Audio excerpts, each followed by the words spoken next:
All right, we're gonna try to do a little Rustic Bridge walkthrough. This is Rasta. We're gonna do a little hole by hole here on Rustic Bridge. And we'll start with hole 1. We are on pro settings. Front 9, hole 1. I have upgraded to insiders. I always do that. I can't stand playing with anything but the insiders. Just not used to playing with anything anymore. It's less than that. If you want to compete in league or in some of the live events or have a shot at the World Championship, you pretty much have to upgrade. You have to upgrade and you have to use the best balls that you can. It's not expensive. Literally for $25 a month, give or take, you can have as many balls and tees as you want if you buy a package every month. I usually buy a $99 package every 2 to 3 months. And that's plenty, and I play a lot. So for this hole, you can go straight down the fairway, but if you run through the fairway, you can get up against the road there that's crossing it. So you want to lay back a little bit. It gives you a longer chip shot to the green or a longer stinger shot to the green. You can play that way. Most people will play this way and kind of aim for that bunker to the left side of the green. The green is drivable in some situations. If you have a tailwind or a crossing left or right wind, you can get to that green. You can also get a bounce off the road or a bounce off the area in front of the bunker, and it'll bounce over the bunker. So you can get there on certain looks. But what you want to do is you want your high tee. You want to be the left side of the tee box. You got to watch that tree there on the left too. The branches kind of hanging down there. So sometimes you don't want to go all the way over there. Maybe like right here. And that'll give me a little room to maybe bend the ball into the wind a little bit. So I need my high tee driver here. And I'm going to cut it a little bit left to right to kind of hold that wind a little bit. You want your maniacs. You want just a little bit outside the B. And then a little bit outside the 2 to the left as well. And that's going to cut it into the wind a little bit. And I might have been able to make the green if I could get it farther left. But this is a good place to be. So if you're in the bunker, I'm far enough back in the bunker where I'm going to be able to use a chipper. If you're up against the lip in the front, you have to use your sand wedge out of that.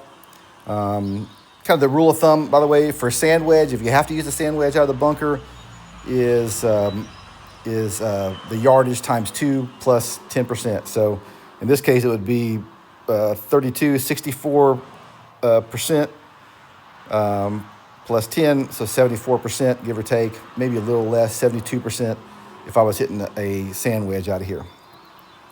But I'm close enough, I'm far enough back where I can use a chipper. 1.5 mile an hour wind with a javelin ball, not going to affect it very much. So we should be able to go straight at it, assuming I can swipe straight. It's 32 yards to the pin at full swing. It'll go 46 yards, not really out of the bunker, probably more like 40 yards. So I'm going to have to hit this probably, I don't know, 80%, 90% almost to get to that, to get this to the pin. And then the key is just trying to hit it straight, which I don't do very well. I'm getting old and I have a hard time seeing if my backswing is straight. See, like that looks straight to me, but it's not straight, is it? So, getting it straight sometimes is a pain in the butt. Is that straight?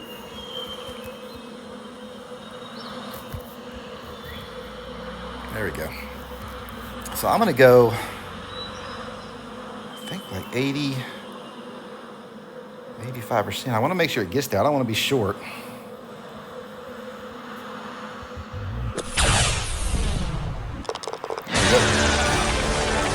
Actually hit it straight. All right, that's hole 1. Okay, hole 2. Usually usually not too difficult of a hole. Looks like they have us in the very far back tee box, so we're going to need a javelin. Like I said, I always play with insider clubs, and I was doing some stuff earlier, so I ran out of time on my campaign mode here. So you don't want a high tee. I like to kind of move it to the right here. You see that tree that overhangs the green there on the left side. I try to avoid that. So I'll move it a little bit to the right here. You don't really need to, but I do in this situation. And this is pretty much all you got. Full driver, high tee, maniacs, and I still likely may not make it on, fly it to the green. Yeah, it's possible. Might hit the rock and bounce. Let's see. Probably need a little more wind here. There we go.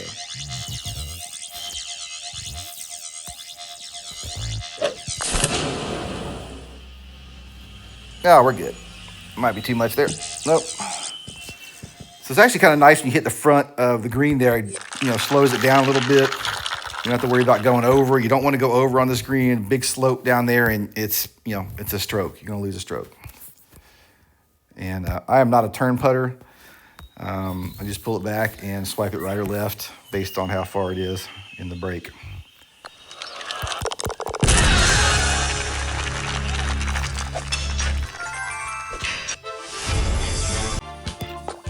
Okay, hole 3. All right, this is your second hole out opportunity. Depending on where the pin is, it's going to decide what club you use that for this. So I'll hit anywhere normally from a 3 iron if the pin's up front, 1 or a 3 iron. If it's in the back, I'll hit a 3 iron javelin sometimes. I'll hit an O-bird sniper. This is a good look for an O-bird sniper. It's also a good look for a javelin. I find this green weird, though. This green seems to break sometimes more than it should when it hits the green, and sometimes less than it should when it hits the green. This says left 3. It's probably going to break left 4 when it hits the green. So that can be frustrating with a javelin shot because you don't really know how it's going to land when it hits the green. And also with a kind of a crosswind, it's not going to push it as hard as it is with a direct crosswind, with that helping crosswind. And if you if you don't hit it dead straight, it's gonna skew pretty hard right or left. So I'm gonna play an O-bird sniper on this. O-bird kind of with a 0 wood. General rule of thumb is 1 click per mile per hour, and then you have to add, based on distance and wind and if it's uphill or downhill. And those are things that you just have to learn by playing holes, and you learn like, oh God, this always plays another 5% uphill because I'm always short on this hole. And so you learn those things just from playing. With a helping or kind of helping crosswind, if it was directly right to left, I would probably play 10 clicks to the right on this. Maybe 11 because there is a left 3 on the green, so it is going to slide a little left when it hits the green, even with the O-bird. But because it's not directly across 8 mile, I'm going to play right at 8 clicks here. That's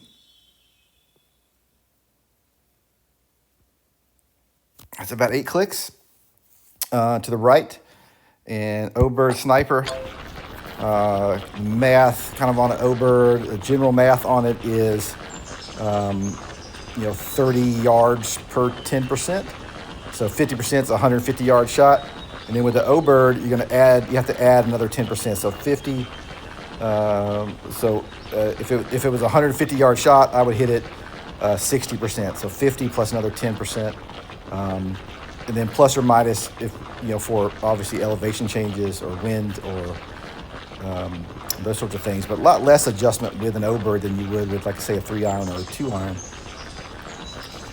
So this one is, so let's get our yardage first. So we've got There's 50%, which is 150. The next click, there's 165. And then this is 180. We were 176 yards. So I only need to add another like 5 or 6% on here. That should do it. And it's a matter of just, hitting it straight, hopefully, and I got the line right.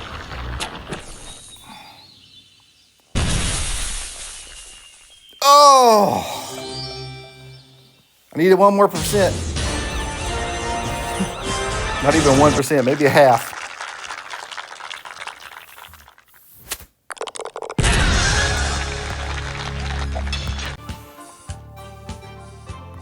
All right, hole 4.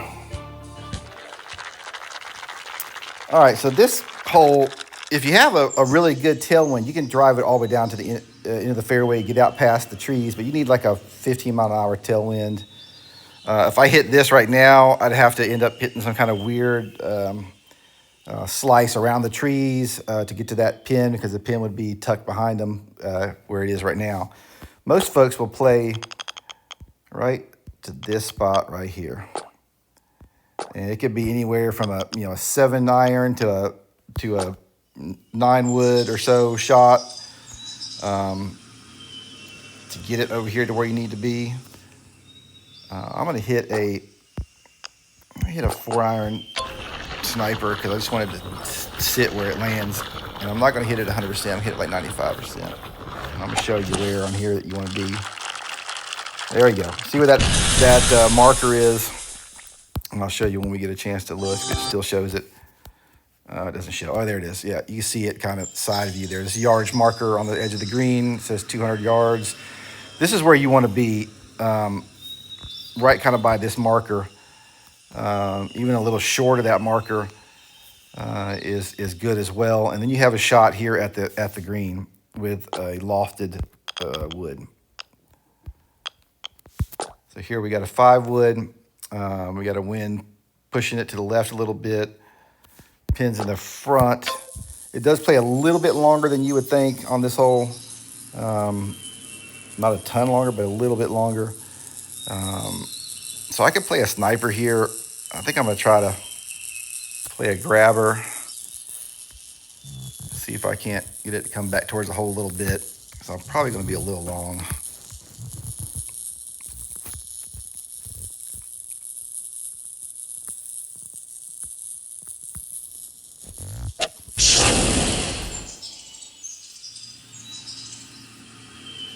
Oh, almost slam dunked it.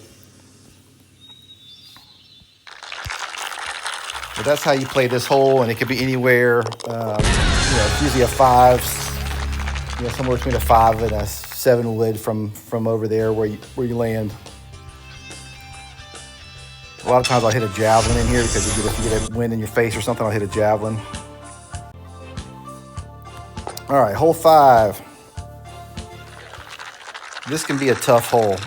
This doesn't look too bad. Usually sometimes they get you tucked behind this tree, and you have to hit a hook around the tree. A lot of times it gives you a 6-wood that you have to hook around the tree, and it does not want to come back. So you got to hook it more than you think you need to hook it to get it around here. They gave us a nice little break here, though. We can move though to the right. We'll have a straight look at it here. So I'm gonna move my tee over to the right, and now I can hit like a stinger shot in here. I don't think that'll get there. Will that get there if I don't know, let's try it. I'm gonna adjust for the wind a little bit.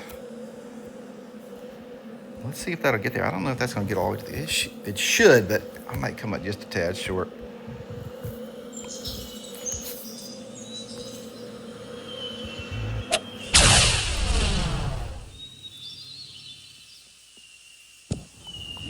Yeah, that was pretty good.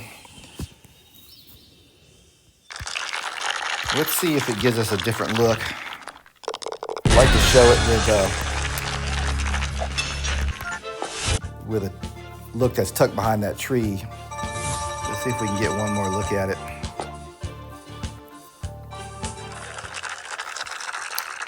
Yeah, this is still not tucked. Yeah, I mean, that one we can still go. Usually if you're over here though, we just kind of play it like it is. So a lot of times you'll be in that back tee box. It's got you where you have to hit it out around this tree like that. So you'll want a high tee still. And like for example here, this 6-iron will show you what I was talking about. A lot of times it just doesn't want to cut back like it should. So I usually play a javelin, take the wind out of it. And you see I'm pulling it way back to the right side of the B, more than you would normally think you need to do for this type of shot. And you throw it out around the tree.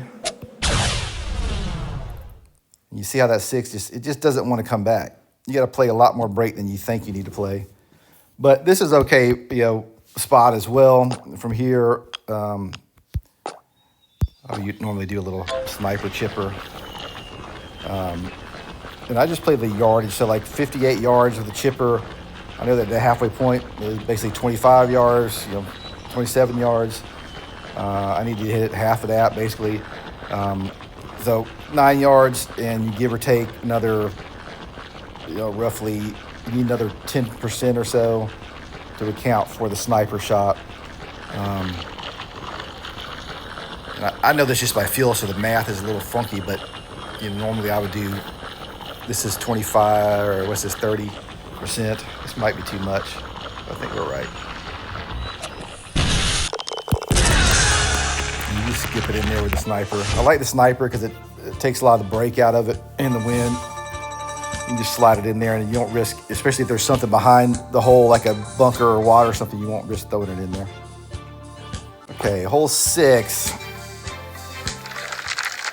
This hole can play pretty tough, so this is a tough look.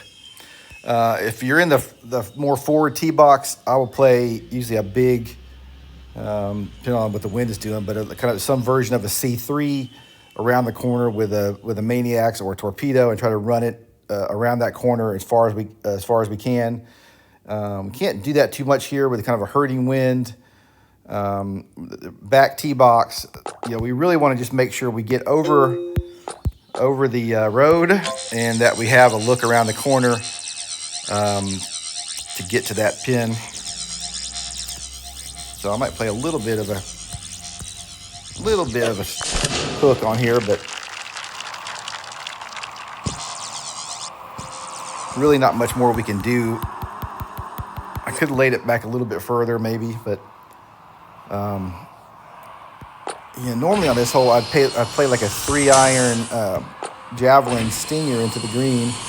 But we got a little bit of rut. You see those little bushes there on the right. We got a tree kind of in our way. So I'm going to play a 9-wood and just try to float it up there next to the pin. I could play like a 9-wood grabber and maybe get a little bounce back. Let's try that.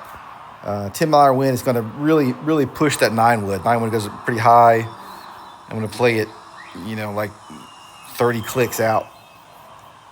And it still may not be enough. You see how far out I am from the S on the shot guide there with the grabber.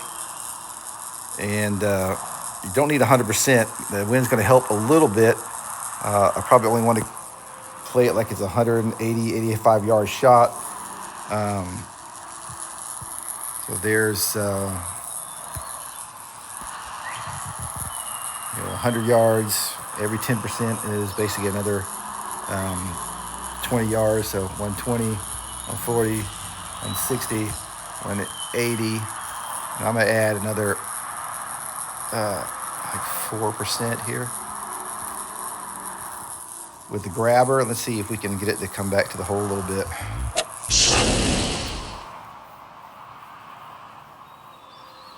Yeah, I just need to play more wind.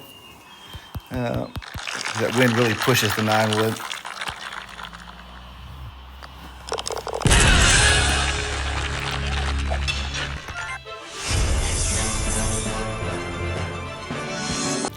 Okay, so hole 7.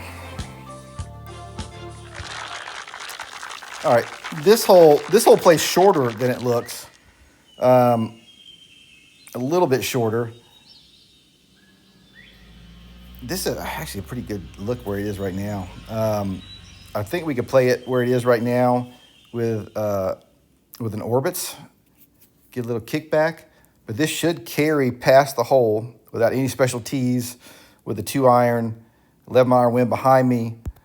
It's going to come back to the left once it hits the green. If I put backspin on it, I'm going to play it a few clicks to the right.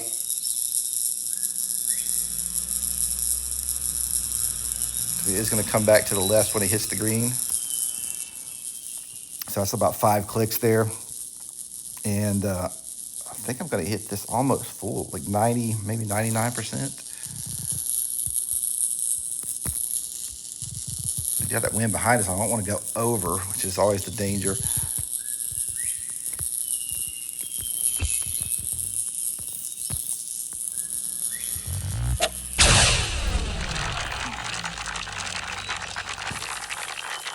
Oh. So normally if I'm hitting a 2-iron like that on a flat lie, that would have been well short. But because it's a little bit downhill, we had 11-mile-an-hour tailwind. I could play it like it's almost like exact yards, like I was hitting a javelin in there with no wind on a flat lie. That's kind of about the same place it would have landed. So I got about another 10 to 12 yards on that shot that you normally wouldn't get hitting that hit that 2-iron in.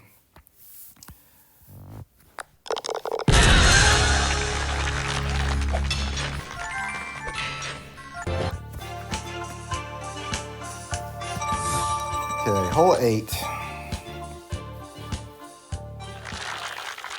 Hole 8. This one can be really tough because sometimes I lost my boost too. Get our boost back. So sometimes if it's got you the back of the tee box, you got a hurting wind.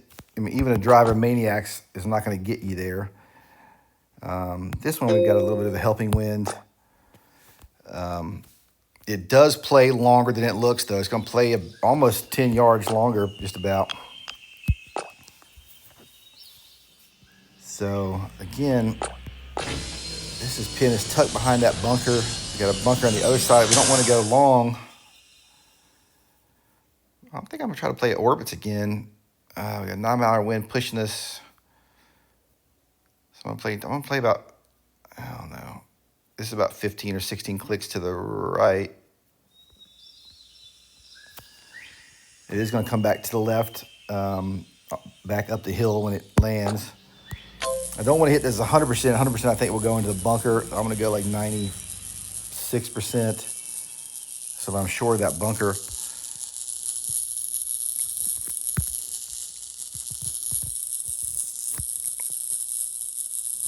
Maybe it's about 97. I think that's about where I want to be. Like I said, it does play long. Normally you would think that would be long into the bunker, but I think we're going to be well short of that and hopefully land right on the green before we get to the fringe.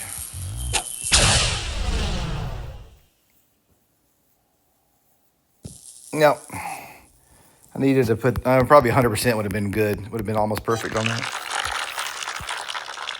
But, I was trying to play safe. I didn't want to go long into the bunker because then you fake the bunker shot. And I didn't want to be short in the other bunker.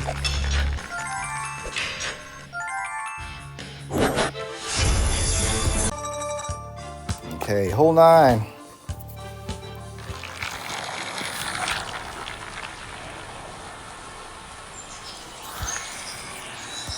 All right. So if you got a tailwind, I usually just blast it out there and get out past that cart path across the middle there. You're not going to be able to do that here. So your options are playing it out.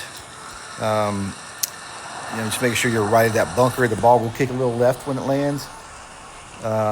Or you hit a big slice to the right over here and play it out of the kind of rough over there by the ball fields. But this wind, I think I'm going to try to play it here and just, play it to where it's short of the bunker. There shouldn't be a problem. I'm going to hit it with a maniac. So I'm going to cut it into the wind a little bit to try to counterbalance that 10-mile-an-hour crosswind. So I am going to cut it a little bit left to right, which means I'm going to put it outside the B a little bit to the left. And I'm not going to hit it 100%.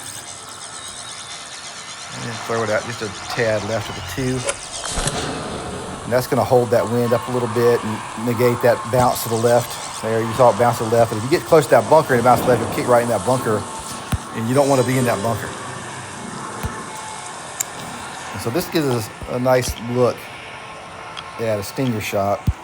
It's not the best pin location because it's in the front of the green. So we're going to have to hit a sniper. 3-iron stinger will get up over that lip. If it's in the back, you can hit a javelin in there sometimes. But I'm going to hit this with that kind of hurting crosswind. It's going to be hard to judge the wind, but I think it's going to go, if I had to guess, which I am guessing, 12 or 13 clicks. It's going to push it that far, maybe a little bit more than that. So I'm going to go, there's about the 15 click mark here on the D. That might be too much, but so we need to go 138 yards. I called 140 yards. So let's go with a 3-iron. We know halfway. That's 100. Let's see if I can get a straight pullback. All right, there we go. Halfway is 100. Another 10% is 120. Another 10% is 140. So 140. We got a 10-mile wind in our face, and it's uphill. So we need to go at least another 10%, probably another 12 or 13%. So I'm going to go another 10, and I'm going to add about 3 here to that.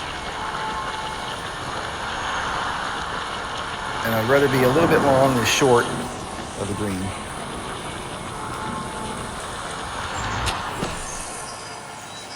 Yeah, I played too many clicks. So I could play a little less than that, but in my mind, I'm always trying to play that. I don't want to make a mistake on that hole and cost myself the match because I've done that too many times. I try to be too cute, and you hit the front of the green, it bounces back, and now you've got a weird chip shot back up over onto the green. You have to hit like a lob wedge or a sand wedge, and chances of making are short. Or if it's a back pin placement, you end up in the water or back behind the green in the same situation. So I'd rather play a little bit too much on that and have a nice safe putt at it than be short of the green. All right, so that's the front 9.